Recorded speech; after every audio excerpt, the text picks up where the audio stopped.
इन दिनों पूरे भारतवर्ष में एक ही बात की चर्चा हो रही है कि पश्चिमी बंगाल की राजधानी कलकत्ता के अंदर एक ट्रेनी डॉक्टर की रेप के बाद बहुत बुरी तरह से हत्या कर दी जाती है। अब जहां देखो वहां इसी बात की चर्चा हो रही है। हर कोई व्यक्ति इस घटना के संबंध में जानने की कोशिश कर रहा है। अब चाहे सोशल मीडिया हो, इलेक्ट्रॉनिक मीडिया हो या प्रिंट मीडिया हो, हर किसी के पन्ने पलटकर यह जानने की कोशिश में लोग जुटे हुए हैं। साथ ही बताया जाता है कि कलकत्ता के ही एक उसी में ये दावा किया जाता है कि इस घटना के पीछे कहीं ना कहीं ड्रग्स रैकेट और सेक्स रैकेट भी शामिल हो सकता है। जब से ड्रग्स रैकेट और सेक्स रैकेट की बात सामने आ रही है, यह एंगल सामने आया है, तो लोगों के बीच में एक क्यूरियोसिटी जग जाती है। लोग जानने की इच्छुक हो जाते हैं, कहीं ऐसा तो नहीं है कि जो ट्रेनी डॉक्टर जिसकी हत्या की गई है, कहीं वो राज तो नहीं जानती थी। आज की इस घटना के माध्यम से यही जानने की, यही समझने की कोशिश करते हैं। साथ ही बताते चलते हैं कि सीबीआई ने 3D लेजर्स गन की मदद से कुछ ब्लूप्रिंट उस सेमिनार हॉल से जुटाने की कोशिश की है, जिससे ये पता चल सके कि संजय राय के अलावा और कितने लोग इस सेमिनार हॉल के अंदर शामिल थे जिस वक्त क्या लेडी डॉक्टर की हत्या की गई थी। आदाब, नमस्कार, सत श्री अकाल। मैं उस्मान सैफी। पश्चिम बंगाल की राजधानी कलकत्ता के जो आरजी कर मेडिकल कॉलेज के चौथी बिल्डिंग पर जो सेमिनार हॉल होता है, वहां पर एक लेडी डॉक्टर जिसकी उम्र 31 साल के आसपास होती है, जो कि पीजी के सेकंड ईयर की छात्र होती है, उनकी अर्धनग्न अवस्था में एक लाश मिलती है। और जिस व्यक्ति को लाश मिलती है उसके होश वाक्ता हो जाते हैं। वह चीखता है, चिल्लाता है और उसके बाद फिर शोर सुनने के बाद जो स्टाफ होता है वहां मौके पर जुटता है। और मौके पर जुटने के बाद यहां से कुछ आपस में चर्चाएं शुरू हो जाती हैं और परिवार के लोगों को जब सूचना दी जाती है तो बताया जाता है कि तुम्हारी बेटी बीमार हो गई है, जितनी जल्दी हो सके आ जाए। अब माता और पिता को जब ये सूचना मिलती है तो माता पिता परेशान हो जाते हैं कि रात तो बात थी और लगभग 1100 बजे के आसपास बातचीत हुई थी। अब ऐसा क्या हुआ कि रात में वो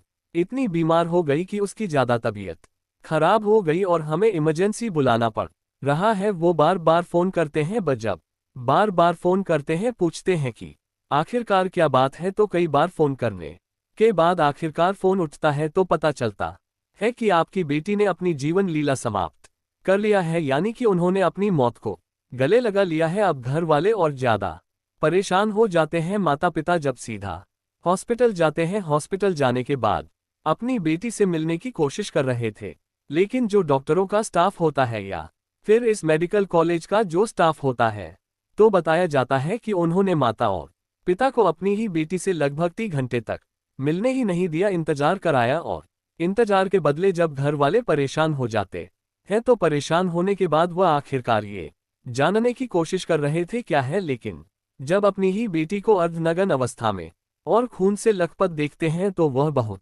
परेशान हो जाते हैं। तब यह मामला सोशल मीडिया पर वायरल हो जाता है और इतना वायरल होता है कि देश भर में इसको लेकर उबाल शुरू हो जाता है। डॉक्टर जो होते हैं वह अलग अलग शहरों में इस विरोध प्रदर्शन पर उतारा आते हैं और साथ ही ये मांग करते हैं कि इस घटना के पीछे जो भी है उसकी जांच पड़ताल होनी चाहिए। हालांकि कोलकाता की पुलिस ने इस मामले की जांच पड़ताल करना शुरू किया और लाश के पास से एक ब्लूटूथ मिलता है और ब्लूटूथ जब मिलता है तो उससे मिलान किया जाता है और जिसके मोबाइल से मिलान होता है वह संजय रोय होता है। संजय रोय जो होता है वह कोलकाता पुलिस कल्याण बोर्ड का सदस्य होता है, जो कि इसी हॉस्पिटल में आना जाना और मरीजों को लेकर आता था, लेकिन उसने इस घटना को अंजाम दिया, ऐसा वह खुद भी स्वीकार करता है। लेकिन किसी दब में करता है या फिर किसी को बचाने के लिए वह सारा इल्जाम अपने ऊपर लेता है। इस तरह की जांच पड़ताल की ही जा रही थी, लेकिन पुलिस की जो कार्यप्रणाली होती है उस पर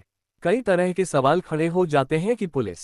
इसमें कुछ न कुछ सबूत खत्म करना चाहती है, यह इस मामले को दबाने की कोशिश कर रही है। और जब पूरे देश भर में उबाल मचता है तब जाकर इस मामले की जांच हाई कोर्ट के माध्यम से सीबीआई को दे दी जाती है। अब सीबीआई ने जैसे ही मामले की जांच ली दिन में, यानी कि 14 अगस्त 2024 को, तो पता चलता है कि देर शाम या देर रात लगभग 11:12 बजे के आसपास 14 और 15 अगस्त 2024 की रात को बड़ी संख्या में लोग जुड़ते हैं। उनका इरादा ये था कि शांतिपूर्वक मार्च निकालेंगे, चाहे वो कैंडल मार्च हो या फिर मोबाइल की जो टॉर्च है उसके माध्यम से मार्च निकालेंगे, लेकिन वह इतनी बड़ी संख्या में जुड़ते हैं कि उन्हें पता ही नहीं चल पाता। और इसमें कुछ ऐसे उपद्रवी भी जुट जाते हैं जिन्होंने हॉस्पिटल के अंदर अपना कदम रखे, उसके बाद जो इमरजेंसी वार्ड होते हैं उनको तोड़ना शुरू कर देते हैं और बड़ी मात्रा में हॉस्पिटल को नुकसान भी पहुंचाया जाता है। उसके 2-3 दिन के बाद वीडियो सोशल मीडिया पर वायरल भी होता है, और जब वीडियो सोशल मीडिया वायरल होता है तो उसमें पता चलता है लोग ये कहते हुए सुने जा सकते हैं वीडियो के माध्यम से कि चलो सेमिनार हॉल की तरफ चलते हैं। यानी कि उनका इरादा साफ साफ था कि जो सेमिनार हॉल के अंदर सबूत है उनको पूरी तरह से खत्म कर दिया जाए। जिस तरह की वीडियो वायरल हो रहे हैं उससे तो यही साफ साफ अंदाजा लगाया जा सकता है। हालांकि सीबीआई ने इस मामले को अपना मजबूती के साथ लिया, और जब संजू राय को कोलकाता पुलिस ने जब गिरफ्तार किया था तो उस वक्त उसने अपने कपड़े तो धो दिए थे, लेकिन जो शूज थे, जूते थे, उनको वो धो नहीं पाया। उसमें बताया जाता है कि उसमें खून के धब्बे मिले थे, उनका वह डीएनए सैंपल के माध्यम से मिलान करने की कोशिश की जाएगी। लेकिन जिस तरह से पोस्टमार्टम रिपोर्ट से ही पता चलता है कि सर से लेकर पैर तक जगह जगह चोट के निशान होते हैं, वो गर्दन की हड्डी भी टूटी जाती है साथ ही, और शरीर के अलग अलग हिस्सों में बहुत चोट पहुंचाई जाती है। अब चाहे आंख हो या मुंह हो या फिर प्राइवेट पार्ट, यहां से ब्लड बह रहा था। इसके पीछे के कारणों को जानने की कोशिश, साथ ही पोस्टमार्टम रिपोर्ट में ये भी दावा किया जा रहा है कि जो महिला डॉक्टर होती है उनके प्राइवेट पार्ट से 151 mg सीमन मिलता है, जिसके बारे में बताया जाता है कि वह किसी एक पुरुष का नहीं बल्कि एक से ज्यादा की होने की संभावना जताई जा रही है। हालांकि सीबीआई ने जब से मामले की जांच पड़ताल संभाली है तो उसके बाद ये भी पता करने की कोशिश की जा रही है कि आखिरकार कितना मामला है। लेकिन इसी बीच में एक टीवी 9 एक न्यूज चैनल है, उस पर एक ऑडियो क्लिप वायरल होता है और उसमें दावा किया जाता है कि ये किसी लेडी डॉक्टर का है, और लेडी डॉक्टर ने इस तरह से बताया कि जिस रात यानी कि 8 अगस्त 2024 की रात जब ये लेडी डॉक्टर वहां सोने के लिए जा रही थी, तो इससे पहले ऐसा होता रहा है कि यहाँ और भी डॉक्टर इस सेमिनार हॉल में आराम करने के लिए चले जाते हैं। लेकिन उस रात सिर्फ इस ट्रेनी लेडी डॉक्टर, जिसकी उम्र 31 साल के आसपास होती है, सिर्फ उनको ही वहां जाने की अनुमति थी और बाकी को मना कर दिया गया था कि यहाँ पर कुछ काम चल रहा है, कंस्ट्रक्शन का काम चल रहा है, इसलिए आप यहाँ पर कोई ना जाए। अब वो लेडी डॉक्टर वहां जाते हैं, लेकिन इससे पहले ये लेडी डॉक्टर एक और लड़की की और साथ में और 4 लोग होते हैं, उनके साथ बैठ के खाना भी खाती हैं। खाना खाने के बाद इसमें बीच में पता चलता है कि इसी ट्रेनी लेडी डॉक्टर के साथ किसी की, यानी कि जो लड़की होती है जिसके साथ खाना खाया था, बहस हो जाती है, और बहस हो जाती है, झगड़ा हो जाता है। यहाँ से ये जाते हैं। उसके बाद फिर वो चारों लोग जिन्होंने खाना खाया था आराम से बैठकर शराब पीते हैं, और जब जब ये जो ट्रेनी डॉक्टर होती है जब ये सेमिनार हॉल के अंदर आराम कर रही थी, तो इसी बीच में ये चारों लोग जाते हैं उस महिला के साथ, और जाने के बाद वहां जाकर इस लेडी डॉक्टर के साथ बहुत ज्यादा पूरी तरह से मारपीट करते हैं। उनके शरीर के अलग अलग हिस्सों को नुकसान पहुंचाने की कोशिश कर रहे थे, और जिस तरह से उनको नुकसान पहुंचा सकते थे, मार सकते थे। और वहां से जब इत्मीनान तसल्ली हो जाती है तो चले आते हैं। ये दावा किया जा रहा है उस ऑडियो क्लिप के अंदर की जो ट्रेनी डॉक्टर होती है वो मर जाती है। इसी बीच में जब नीचे देखते हैं तो संजय राय, जो कि उसका हॉस्पिटल में आना जाना होता ही है क्योंकि वो पुलिस कल्याण बोर्ड का सिविक वॉलेंटियर होता है जो मरीजों को लाता है, और किसी भी वार्ड में जाना, कहीं भी घूमना फिरना उसका होता ही है। उस रात उसने वो जो शराब पी हुई थी, उसको इशारा किया जाता कि तुम्हारे लिए सेमिनार हॉल में कुछ छोड़ा गया है, यानी कि वो उसकी आदत थी पन वीडियो देखने की, उसकी आदत थी सेक्स वर्कर के पास जाने की। इसलिए जब वो मौके पर जाकर देखता है तो वहां ट्रेनी डॉक्टर मिलते हैं, और उसके बाद उसने, यानी कि ऐसा जो पारिस्थितिक जन्य साक्ष्य मिलते हैं उस पर यह दावा किया जा रहा है कि वह ये डेले ट्रेनी डॉक्टर मर चुकी थी, और उसके बाद उनकी लाश के साथ इसने बलात्कार जैसी घटना को अंजाम दिया था। हालांकि ये सीबीआई की जांच का विषय है उस ऑडियो क्लिप की हम भी कोई गारंटी नहीं लेते, जिस तरह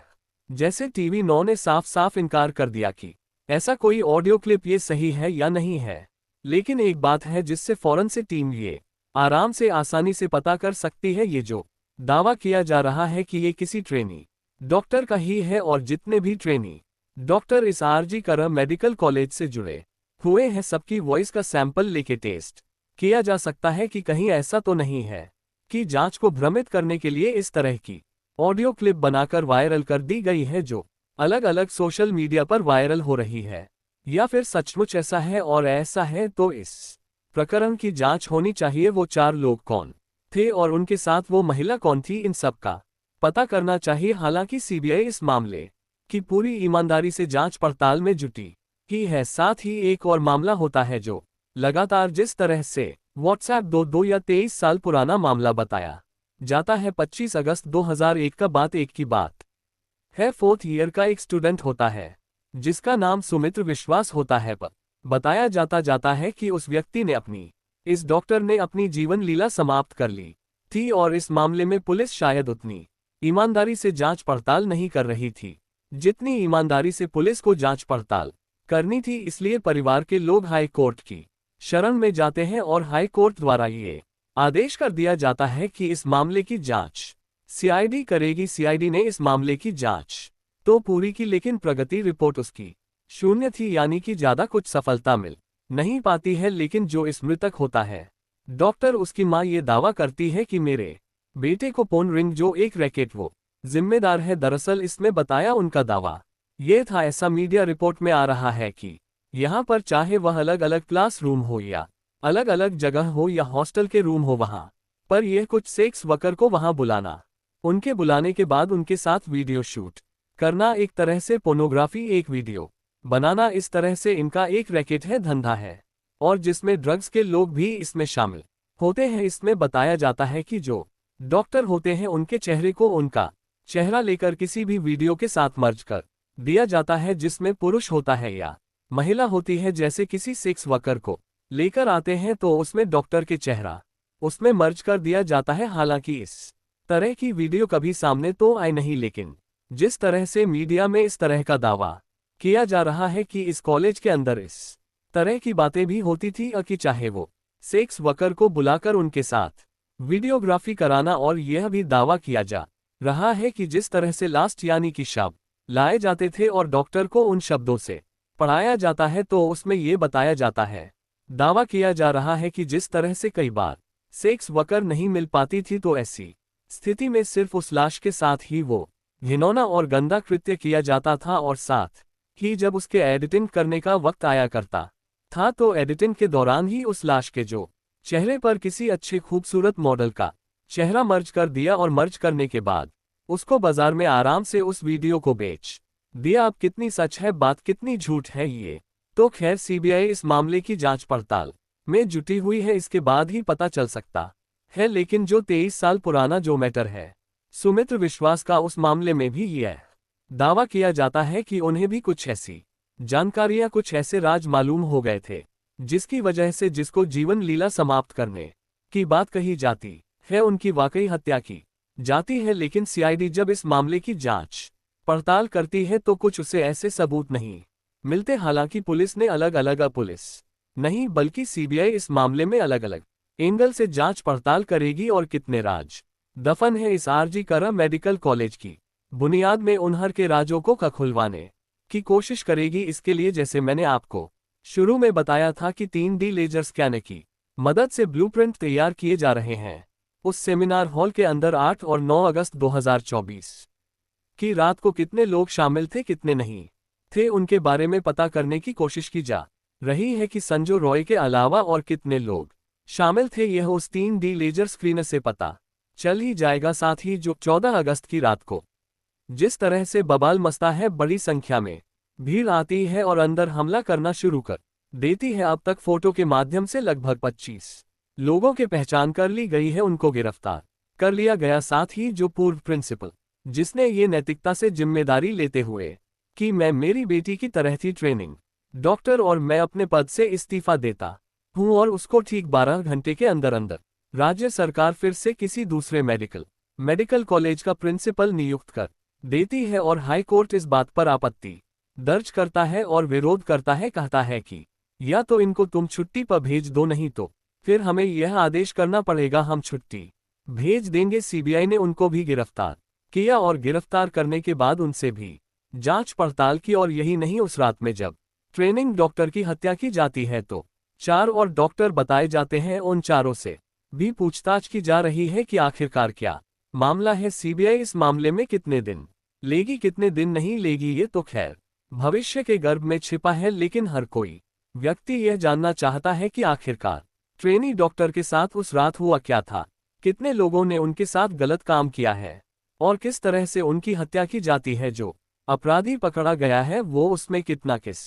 हद तक इवॉल्व था या पूरी तरह से वही इवॉल्व था, ये जांच के बाद ही स्पष्ट हो सकेगा। लेकिन जिस तरह से अलग अलग बातें चल रही हैं उसको लेकर कई तरह के सवाल तो खड़े हो ही रहे हैं। दोस्तों, इस पूरे घटनाक्रम को सोने का उद्देश्य है किसी को परेशान करना नहीं है, किसी का दिल दुखाना नहीं है, बल्कि आपको जागरूक करना है, आपको सचेत करना है। साथ ही जाते जाते आज अभी कुमार पटेल है, आज इनका जन्मदिन है। इनको जन्मदिन की ढेरों सारी शुभकामनाएं, बहुत बहुत मुबारकबाद। साथ ही कुछ लोगों ने नाम लेने की अपील की है, जिसमें हसनैन अली, फरहान नाज,